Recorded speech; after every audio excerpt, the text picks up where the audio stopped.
საერთოდ კულინარულ რაღაცას გავაკეთებ და ამ გადაცემაში კიდე მაგარ ხანჯალს გაკეთებ. გაჩვენებთ.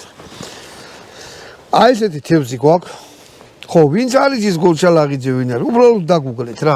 სიტყვები მე როგორ ზედმეტია. იმდეს ვერ ვილაპარაკებ, რაც იქა წერია. აი ესეთი თევზი გვაქვს. მე მგონი რომ ზუთხია, ბატონო გუჩა. ზუთხი. მე თუ ზუთხიც არ არის, შეიძლება ზუთხისებთა ეგ ზუთხები რაღაც სხვადასხვანაირი ყოფილა რა. აი ესეთი რაღაცა ვიშოვეთ რა. 100 ტრინას რო ეძახიან. მოკლედ, გიჭამია? ბატონო დავით, ეს თევზი ითვლება ერთ-ერთ საუკეთესო თევზად თევზთა ვაფშე საერთოდ ჯიში. რატო? იმიტომ რომ გემრიელია, მხარ აქვს და ის არის რა ქვია, ძნელად მოსაპოვებელია.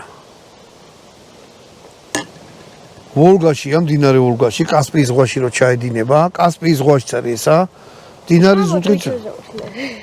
რუსეთი, ირანი და აზერბაიჯანი და თურქმენეთი კასპი. მოკლედ არ გვინდა ახლა გადავარნა. მოკლედ მეგობრებო, ავიღოთ ეს შევწყვეტ. ის პირობებში მგონი ის ყველაზე ისეთი რაღაცა იქნება რა.